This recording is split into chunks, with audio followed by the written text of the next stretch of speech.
श्रवण कुमार का नाम उनकी मातृपितृ भक्ति के कारण जाना जाता है। वह अपने अंधे माता पिता के इकलौती संतान थे। एक बार जब वह अपने माता पिता के लिए जलाशय से जल लेने के लिए गए तब राजा दशरथ के एक बाण के कारण उनकी मृत्यु हो गई थी। जब भी बात माता पिता की सेवा करने की आती है तो श्रवण कुमार का नाम सबसे पहले आता है।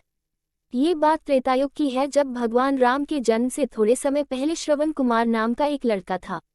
श्रवण कुमार के माता पिता अंधे थे, इसलिए उन्होंने बड़ी ही मुश्किलों और कठिनाइयों से लड़ते हुए श्रवण कुमार को पाला था। इसलिए जब श्रवण कुमार लायक हो गए तब वह अपने माता पिता की सेवा करने लगे। एक बार श्रवण कुमार के माता पिता ने इच्छा जताई कि वे तीर्थ धाम की यात्रा करना चाहते हैं। तब श्रवण बांस की 2 बड़ी बड़ी टोकरियां लेकर आए और उन्हें बीच में एक मजबूत लकड़ी से बांध दिया। इस तरह वह एक तराजू की तरह बन गया, जिसमें उन्होंने एक टोकरी में अपनी माता को बिठाया था तो दूसरी टोकरी में अपने पिता को बिठाया और लकड़ी के बीच में अपना कंधा लगाकर उठा लिया और अपने माता पिता को तीर्थ धाम की यात्रा पर लेकर चले गए। जब लोगों ने ये देखा कि एक पुत्र अपने अंधे माता पिता की किस तरह सेवा कर रहा है तो उनका नाम मातृपितृ भक्त श्रवण के रूप में प्रख्यात हुआ। श्रवण हर रोज काम करने के लिए घर से निकल जाते थे। इसके बाद वह जंगल से लकड़ियां काटने के लिए जाते और अपना चूल्हा जलाने के लिए लकड़ियां जंगल से बटोर कर लाते। उसके बाद चूल्हा जलाने के बाद वह अपने माता पिता के लिए खाना बनाते। श्रवण इतनी मेहनत करते देख उनके माता पिता हमेशा ये सोचते थे कि वह कब इस उलझन से मुक्त हो पाएंगे। श्रवण की माता घर के काम करने के लिए श्रवण को मना करती, लेकिन फिर भी श्रवण कुमार अपना कर्तव्य मानकर घर और बाहर का हर काम स्वयं करते थे। एक रोज श्रवण कुमार खाना बना रहे थे, तब उनके माता पिता ने उनसे कहा कि उन्हें प्यास लगी है। अपने माता पिता की प्यास बुझाने के लिए श्रवण कुमार नजदीकी जलाशय से जल लेने के लिए चल पड़ते हैं।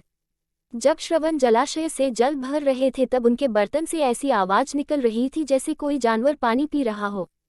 ठीक उसी समय अयोध्या नगरी के राजा दशरथ शिकार के लिए जंगल में आए हुए थे। राजा दशरथ के पास शब्द भेदी बाण चलाने की कला थी, जिसमें वह केवल ध्वनि सुनकर अपने बाण को निशाने पर मार सकते थे। श्रवण कुमार पानी भर रहे थे। उनके बर्तन से निकलने वाली ध्वनि जब दशरथ ने सुनी तो उन्होंने सोचा कि वह कोई पशु है जो कि जल पी रहा है। यही सोचकर राजा दशरथ ने उस ध्वनि की तरफ अपना बाण छोड़ दिया। जब वह बाण श्रवण कुमार के शरीर पर लगा तो उन्होंने जोर से चिल्लाया। श्रवण कुमार के चिल्लाने की आवाज सुनकर राजा दशरथ को आभास हुआ कि उन्होंने किसी मनुष्य पर बाण चला दिया है। अपने घोड़े से उतरकर राजा दशरथ तुरंत उस जगह पर पहुंचते हैं जहां पर श्रवण घायल अवस्था में पड़े थे। राजा दशरथ को अपने किए पर ग्लानि महसूस होती है और वह मन ही मन बहुत दुखी होते हैं और श्रवण कुमार से क्षमा मांगने लगते हैं। श्रवण कुमार उन्हें धीरज बंधाते हुए कहता है कि महात्मा, आप जो भी हो मेरा केवल इतना काम कर दीजिए। मेरे माता पिता अंधे हैं तथा वह नजदीकी कुटिया में मेरी प्रतीक्षा कर रहे होंगे। आप ये जल ले जाए और उनको पिला दीजिए। ये कहकर श्रवण अपने प्राण त्याग देते हैं। अपना मुख शर्म से नीचा करके राजा दशरथ श्रवण कुमार से वह जल का पात्र लेकर उसके माता पिता के पास पहुंचते हैं। वहां पहुंचकर जब राजा दशरथ उन्हें जल पीने के लिए कहते हैं तब वह दोनों उनसे पूछते हैं कि उनका बेटा श्रवण कहाँ है। तब मन में दुखी होते हुए गिलानी से भरपूर राजा दशरथ उन्हें सारा वृतांत बताते हैं कि वह उनके अपराधी है तथा उनके फूल के कारण उनके पुत्र श्रवण कुमार की मृत्यु हो चुकी है। अपने इकलौते पुत्र की मृत्यु की खबर सुनकर दोनों माता पिता बुरी तरह से रोने लगे। रोते रोते श्रवण कुमार की माता ने अपने प्राण त्याग दिए। तब श्रवण के पिता ने राजा दशरथ से कहा, हे राजन, तुम्हारे एक भूल के कारण मेरे पूरे परिवार का विनाश हो गया। पहले मेरा पुत्र मारा गया और अब मेरी पत्नी ने भी प्राण त्याग दिए, तो अब मैं भी अपने प्राण त्यागने जा रहा हूँ।